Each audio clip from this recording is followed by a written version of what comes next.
Here are the solutions to homework set number 9 for ECE 376 Embedded Systems. Last week we looked at timer 2 interrupts. This week we're going to expand it. Have timer 0, 1, 2, and 3 interrupts and INT interrupts. So you can have a whole bunch of interrupts running at the same time.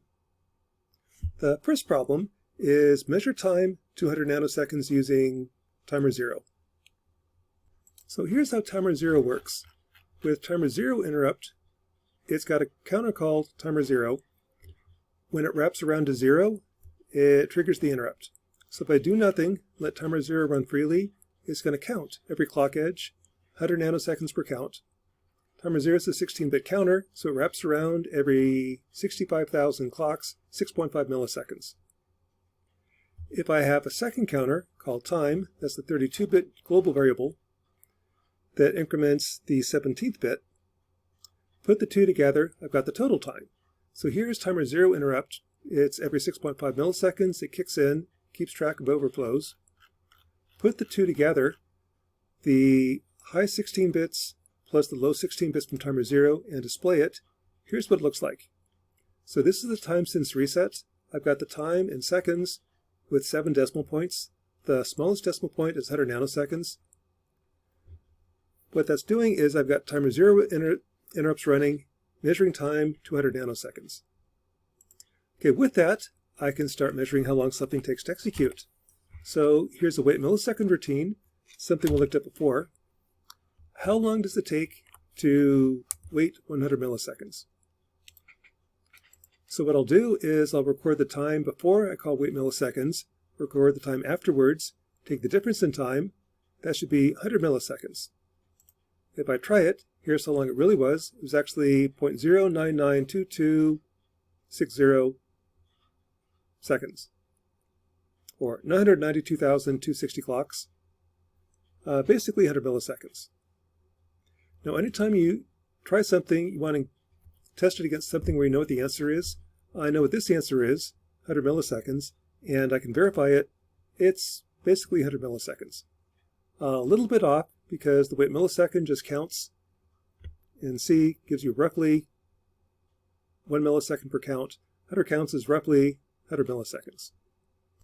Okay, so let's find out how long something else takes. How long does it take to do a sine function in C?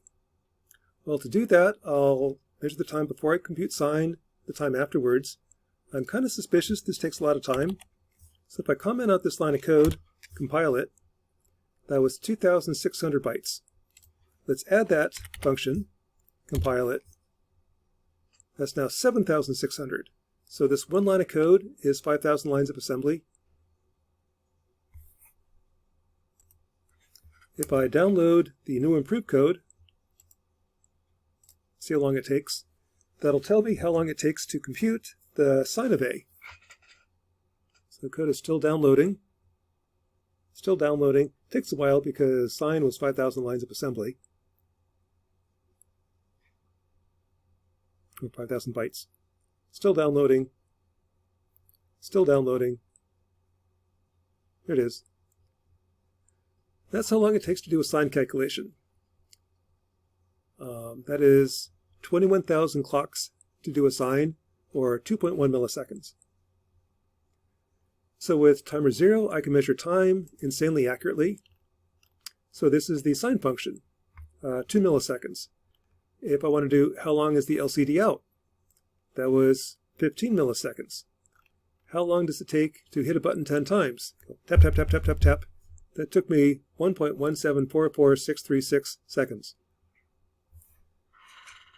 Pretty incredible that a little $5 processor like a PIC can measure time to 0.0000001 second.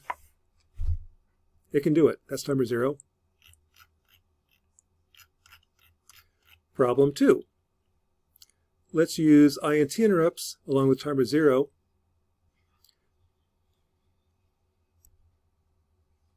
to record how long it takes to hit the button 10 times. So here's the code. I'm going to have both INT interrupts and timer 0 interrupts. I'm using INT 1 because my button 0 is not working real well. Every time I hit the button, I'll count. I'll keep track of time with timer 0. Then the main routine, I'm just going to sit there and wait turn on the lights on port C. That tells me that I'm ready to start. Wait till I hit the button.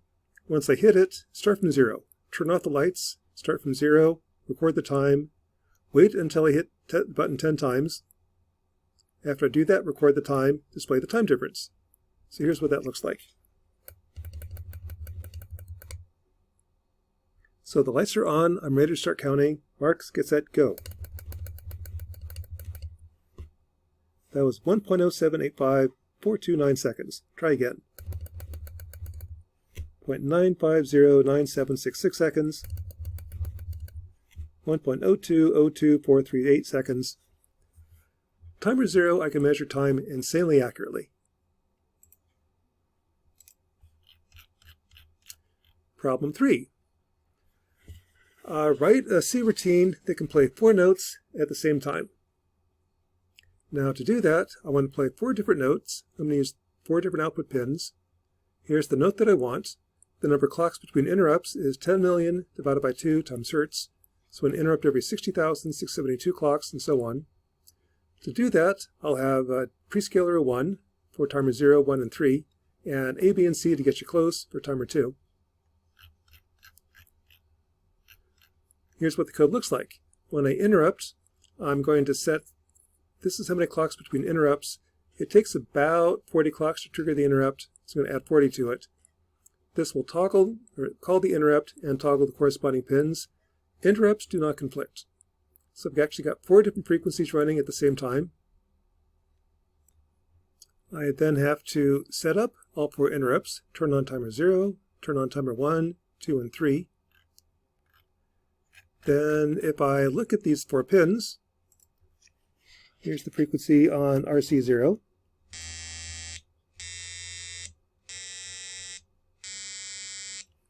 I'm playing 4 notes at the same time. The main routine doesn't actually do anything. All the main routine does is just waste time. All the work is done inside the interrupt.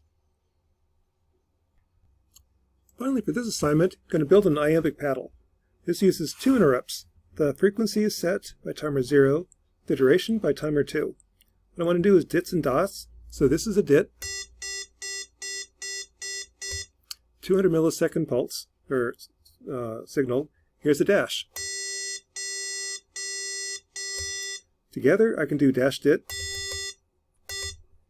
dit dit da, and other signals.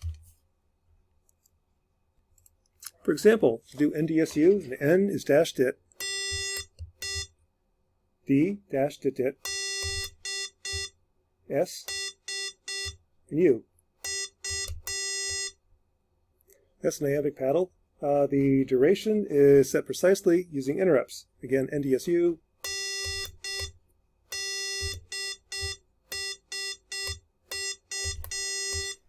A quick, easy way to do Morse code. To do that, I'm going to use 2 different interrupts. Timer 0 plays the frequency. Timer 2 measures time to 1 millisecond. If I hit button 0, actually button 1, I set the duration to 200 milliseconds, turn on the buzzer, wait, set the time to 200 milliseconds, turn off the buzzer, wait. So here is a dit. Each pulse is 200 milliseconds. A dash is 3 times as long as a dit. 600 milliseconds on, 200 milliseconds off. Roll both buttons down, I get a dash dit.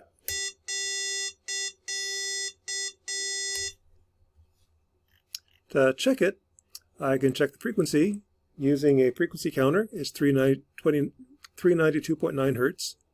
A dit is on for 200 milliseconds, off for 200 milliseconds. That's a dit. And a dash is on for 300 milliseconds, no, 600 milliseconds, 3 times, off for 200. And that is a iambic paddle.